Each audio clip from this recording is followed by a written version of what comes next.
বন্ধুরা, আজ মেনু দেখো, কচুরলতি। সবাই চেনো। কচুরলতিটা কেটে নিয়ে গরম জলে লবণ হলুদ দিয়ে একটু হালকা সেদ্ধ করে নেব, মানে যেটা বলে ভাপিয়ে নেওয়া। দেখো বন্ধুরা, এই দেখো লতিটা একটু সেদ্ধ হয়ে গেছে। এবার লতিটা তুলবো।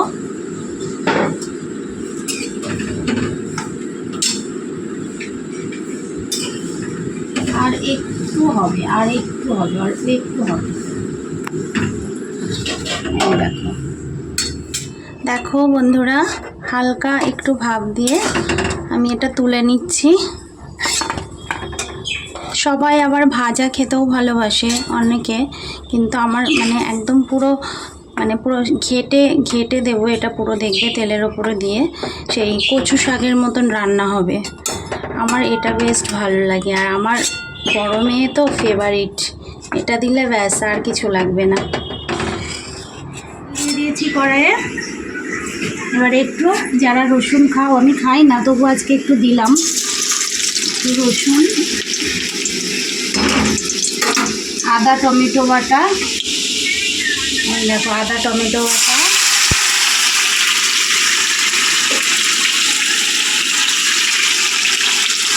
দিয়েছি। আর সব থেকে বড়ো কথা, আজকে লতিটা রান্না হচ্ছে কেন জানো? আমার মেয়ে তো খেতে ভালোবাসেই, প্লাস আমার বড় যা কলকাতায় থাকে ছেলের পড়াশোনার জন্যে, ও এসছে। তো আমি যেদিন কচুরলতি কিনে এনেছি দেখে বললো লতিটা খেয়েই কলকাতায় যাবো, ওই জন্যেই আরও লতিটা রান্না করছি। দিদিভাই খেতে খুব ভালোবাসে। এবার দেখো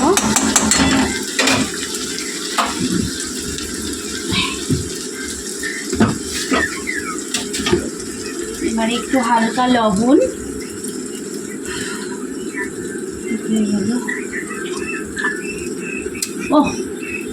হালকা লবণ আর একটু হলুদ দেব।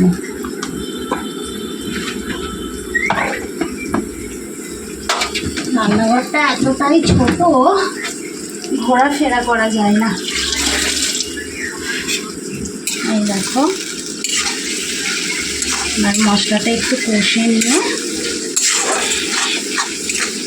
হালকা হালকা ভাজা হয়েছে, তার মধ্যে আমি লতিগুলো দিয়ে দেব।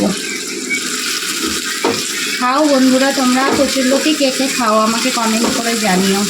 অনেকেই লতিটা আবার পেঁয়াজ দিয়ে ভাজা খেতেও ভালোবাসে। আমার মা যেমন ভাজা খেতে ভালোবাসে, আমার বাবা আর আমি আবার এরকম বেশ ঘেটে হয়ে যাবে মোটামুটি রান্না করতে করতে। ঘ্যাটটা ভালো লাগে খেতে। দেখো এবার এটা জাস্ট কষা হবে। কেমন হচ্ছে রান্নাটা জানি না। এই রান্নাটা আমি শিখেছি আমার মামুনির কাছ থেকে। আমার মামুনি বলতে আমার ছোট মামিকে আমি মামুনি বলে ডাকি। আমার মামুনির থেকে আমি এই রান্নাটা শিখেছি।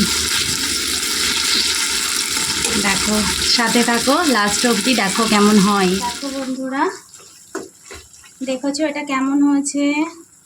এবার এর মধ্যে দেব আমি একটু জিরের গুঁড়ো, সামান্য একটু চিনি আর একটু লঙ্কার গুঁড়ো, হলুদ,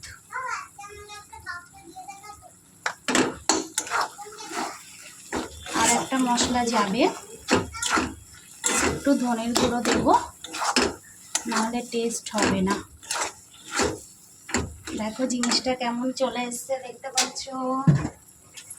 এবার দেবো একটু মশলা, খেতে এত সুন্দর টেস্টি হয় না।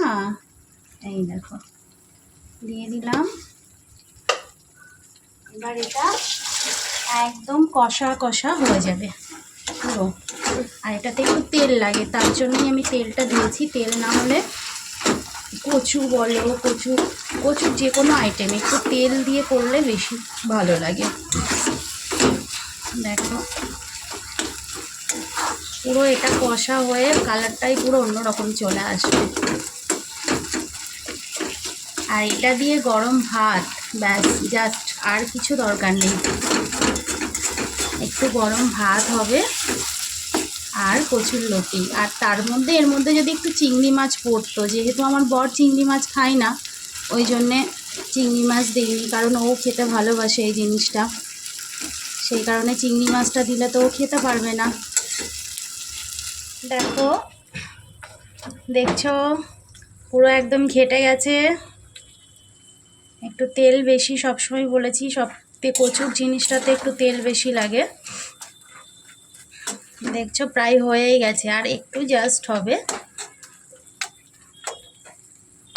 কালারটা দেখছো বন্ধুরা কেমন এসছে? আর একটু পরে নামিয়ে দেব।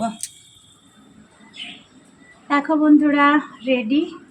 কেমন লাগছে? কত সুন্দর কালারটা এসছে দেখো। এটা জাস্ট গরম ভাতের সঙ্গে ফাটাফাটি। আর সবথেকে বড় ব্যাপার হচ্ছে রান্নাটা একটা আর্ট, জানো তো, সবাই পারে না। আমি বলছি না আমি খুব ভালো পারি, তবে আমি রান্না করলে লবণ, মিষ্টি, লঙ্কা সব ঠিকঠাক, আমি কিন্তু চেক করি না। কিন্তু আমার মেয়ে, বর সবাই খাওয়ার পর বলে মা একদম পারফেক্ট। কাঁচা লবণ একদম খাওয়া উচিত নাই, ওই জন্যে কাঁচা লবণটা একদম খাই না। আর যেটুকু রান্না করি মন দিয়ে করি। আমি মনে করি রান্নাটা মন দিয়েই করা উচিত, কারণ খাওয়ার ব্যাপার থাকে তো সারাদিন পর। তো দেখো কেমন হয়েছে বলো, সবাই জানিও। আর কে কে খেতে ভালোবাসো চলে আসো। কচুরলতি, গরম ভাত, মসুরির ডাল, আলু সেদ্ধ, ডিমের অমলেট। টাটা।